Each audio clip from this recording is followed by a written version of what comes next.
उपटन का मारतो हा एक मोठा महत्त्वाचा विषय होता। जर आपण त्याची पार्श्वभूमी पाहिली किंवा त्याच्या पाठीमागे जर कोणाचा हात असेल, जर आपण या गोष्टी जर पाहिल्या तर त्याच्या पाठीमागे काही राजकीय नेत्यांचा हात आहे, तो राणेंचा कार्यकर्ता आहे। जर व्हॉट्सअपवरती किंवा फेसबुकवरती सोशल मीडियावरती जर आपण पाहिलं तर त्याचे असंख्य फोटो राणेंबरोबरचे आपल्याला पाहायला मिळतील।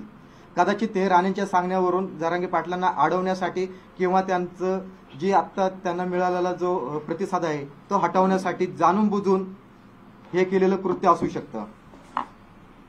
त्यानंतर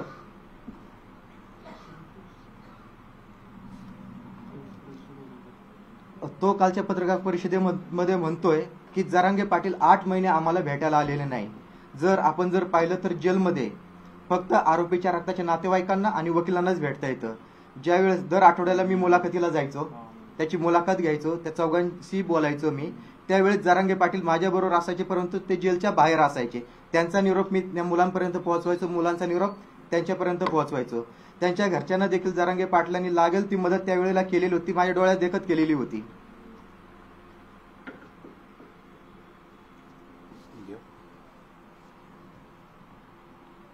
आपण जर पाहिलं आज जरांगे पाटलांना जी प्रसिद्धी मिळतीये त्याच्या पाठीमागे त्यांचा खूप मोठा त्याग आहे।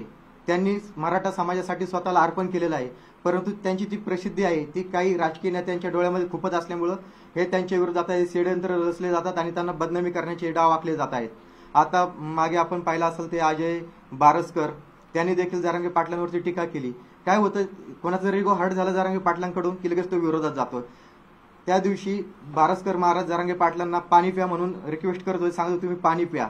त्यामध्ये त्यांचा स्वार्थ होता, जर जरांगे पाटील महाराजांच्या ऐकण्यावरून पाणी पिले तर त्यांचं नाव मोठं होईल म्हणून ते त्या स्वार्थापायी ते सांगायला गेले होते। जरांगे पाटलांनी त्यांना नकार दिला, स्टेजवरून खाली हाकललं। तो राग त्यांना आला आणि त्यानंतर लगेच ते जरांगे पाटलांच्या विरोधात बोलायला लागले आणि खोटे खोटे आरोप करायला लागले। आता बऱ्याचशा राजकीय नेत्यांकडून जे जरांगे पाटलांच्या जवळचे कार्यकर्ते आहेत त्यांना फोडण्याचा प्रयत्न केला जातो। असंच मला देखील कित्येक फोन आले होते की जरांगे पाटलांच्या विरोधात तुम्ही एखादी प्रेस घ्या आणि त्यांच्या विरोधात बोला, परंतु जी सत्याची भूमिका आहे किंवा जी सत्याची बाजू आहे ती बाजू मांडण्यासाठी मी आज इथं आलेलो आहे।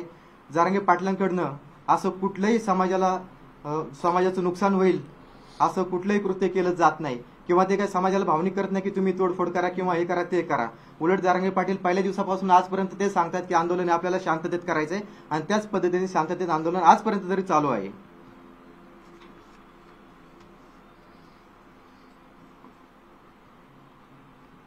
त्यानंतर जरांगे पाटील हे राष्ट्रवादीचे किंवा शरद पवारांचे संबंधित आहेत असाही आरोप होतोय, परंतु आपण कुठेही जरांगे पाटलांचा त्या आंतरवाली सराटीमधला एक फोटो सोडला तर शरद पवार साहेबांबरोबर कुठेही तुम्हाला फोटो दिसणार नाही किंवा त्यांचा कसलाही संबंध नाही, एकमेकांची ओळख सुद्धा नव्हती। जेव्हा आता हे आंदोलन उभं राहिलं तेव्हा त्यांची ओळख झालेली आहे। राष्ट्रवादीचा त्यांना कसलाही पाठिंबा नाही किंवा जरांगे पाटलांनी राष्ट्रवादीला आजपर्यंत कधी कसलाही पाठिंबा दिलेला नाहीये। आणि हे जे म्हणतात की आम्हाला जरांगे पाटलांनी सांगितलं म्हणून आम्ही जेलला गेलो वगैरे, तर हे पाटलांच्या सांगण्यावरनं गेलेले नाही, हे एक सामाजिक भावना, त्या मुलीवर झालेला अत्याचार त्याला कुठेतरी वाचा फोडावी, न्याय मिळावा या भावनेतून या चौघांनी हे कृत्य केलेलं होतं। त्यामुळे जरांगे पाटलांचा यांच्यामध्ये असलेला जो रोष आहे तो एक राजकीय हेतूतून किंवा कोणतरी यांच्या पाठीमागे आहे ते त्यांना सांगतंय आणि त्यामुळे ते आज मीडियासमोर बोलतायत, अशी सत्य परिस्थिती आहे। यामध्ये मी फक्त 4 कायदेशीर गोष्टींचा खुलासा करतो। पहिल्यांदा मी स्वतः मुसलमान आहे, मुस्लिम जातीचा आहे असं असताना देखील जरांगे पाटील सगळ्या समाजाला मानतात, त्यांनी शेवटपर्यंत मला वकील म्हणून बदललेलं नाही। आम्हा दोघांची जी जोडी होती ती कायम होती, जोपर्यंत आरोपींना जामीन मिळत नाही तोपर्यंत आम्ही कायम होतो। याशिवाय जरांगे पाटील पुण्याला पडीक होते, आमचे जे ऑफिस आहे वाघोलीचं त्या ऑफिसमध्ये ते राहायचे का, कारण आर्थिक अडचणी होत्या, जे काही त्यांच्याकडे होतं। याशिवाय पुण्याहून नगरला जाणे, नगरहून वापस पुण्याला येणे, तिथे प्रकरण असेल तर 1 दिवस अगोदर आम्ही कुठेतरी लॉजला रूमला थांबायचो, जे काय असेल छोटं मोठं जेवण खावण ह्या गोष्टी असायच्या।